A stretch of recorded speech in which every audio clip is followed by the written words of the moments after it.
Hello and welcome. This episode features a Dodge Charger HellCat. So let's review this car. When choosing a car, you need to take in five main aspects. The exterior design. You know how in a car commercial they mostly usually display the best they've got. I basically am interested in how much you really have to spend to get your car to look like the one they are claiming it looks like. Engine and mechanical components, the basics: power, torque, reliability, and cost.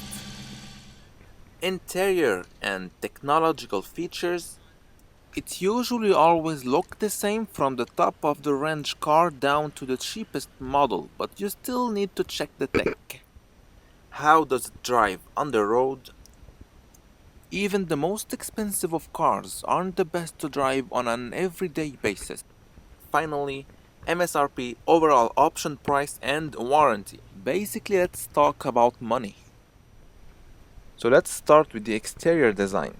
This car comes equipped as standard with a beautiful muscle car design. While being a usual big four-door sedan, this car is 5 meter long, 1.9 meter wide. It's longer than an M5, but the M5 is much wider. I know it may seem unfair to compare the Charger to an 5 series, but trust me, it's not too far-fetched. For instance, try and open the Charger's door while blindfolded. You'll instantly get the feeling that it's an expensive luxury car. I even wonder why the Chrysler 300 doesn't have the same door feature. There's only one set of wheels available, which is as standard painted matte black. The dark bronze color which is displayed over here is a $7 ripoff, especially considering that it can actually be easily ripped off.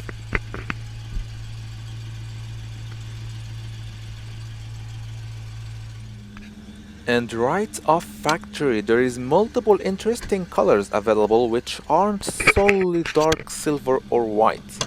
You can actually walk away with a red, blue or purple Charger. Interesting, there's no yellow option. They are probably keeping it for special editions. If you hop over the M5 choices of colors, it's amazing how much more options is available. There's even two different yellow to choose from.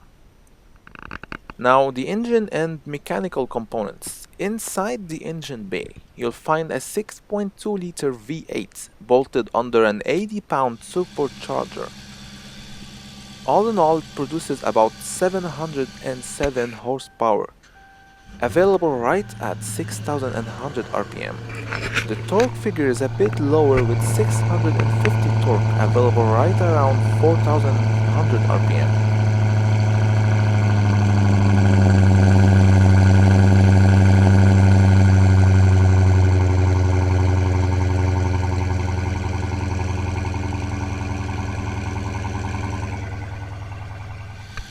There is a functionality which is called severe duty engine cooling with engine oil cooler. When you know the oil has to have an independent cooling system, that engine got to be a powerful engine. And that's the thing really with modifying your own car. You know, adding 500 horsepower on a Honda Civic, which is usually only managing 200 horsepower, isn't going to be reliable. There's a lot more that goes into modifying an engine than simply adding a supercharger. The engine is made of iron instead of aluminium because aluminium isn't stiff enough in order to cope with all the intense power available. An aluminium block would need to be much larger, which means in this case, the added weight of an iron block is justifiable. The only transmission available is a heavy-duty 8-speed automatic with manual mode and paddle shifters on the steering wheel. The drivetrain is, as always, a rear-wheel drive. The HellCat uses an all-aluminum limited-slip differential. The overall weight of the car is 2.5 tons. This car is still capable of sprinting from 0 to 100 in 3.7 seconds. And since we're talking about the engine, love about good old-fashioned engine is that There is a dipstick.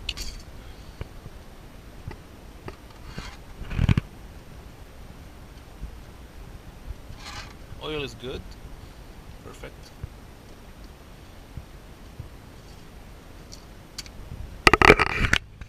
This car is on paper capable of an average of 14 liters each 100 kilo. Since the gas tank can only handle 72 liters, you'll probably average 500 kilos with a fully loaded tank. Now let's talk about the interior features.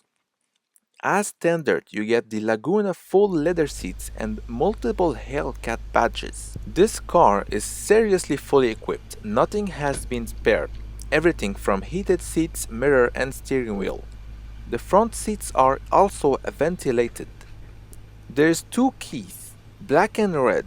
They each come with a remote start button and keyless entry as well as keyless engine start. Otherwise, everything in here is pretty much the same as a normal Charger, except for a couple of performance switches through which you can adjust the suspensions, transmissions, traction control and engine horsepower.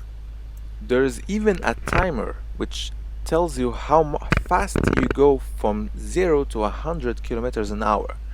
Why is that a feature? I don't think I would ever use it. Fiat has done a great work at making this car finally look like a genuine beautiful car. Don't get me wrong, I think Dodge is really capable of coming up with great designs, but they never bother with final touches and details, which forever made their cars look cheap and boring, at least from the inside view. There's not much options to choose from, except maybe for some $50 floor mat and $125 red seat belts. The sunroof is optional, cost about $1,400. How does it drive on the road? Well, it's simple. I don't know, I haven't driven it, but make sure you do so before buying. Might like it, might not like it. It's a big car nevertheless, very long and wide. When it's loaded and powerful, it might seem like a perfect car, but all cars aren't made for everybody, even if it seems like a genuine cool car. Finally, MSRP, overall option prices and warranty. The MSRP is 80,000 Canadian dollar, a genuine good price. The SRT 392 comes at about 55,000 Canadian dollars and the M5 about $105,000. Compared to an M5, you're basically saving on the brand name and probably enjoying a perfect car regardless. Sounds fair and square. But on the downside, the warranty available is 3 years or 60,000 kilos. I wouldn't want to find myself trapped with 707 horse having to fix trouble. I would wait and see how reliable is an HellCat setup. So far, we know from past generations, SRT8s are seriously reliable, if well maintained though, mainly oil change. But SRT8 engines were not bolted to a heavy supercharger, not stuck at least. I'll thank you for watching and hope you enjoyed, whether you're looking to buy or to be entertained by nice car footage. Be sure to subscribe and scroll through my channel, there's much more stuff about cars. Take care and goodbye.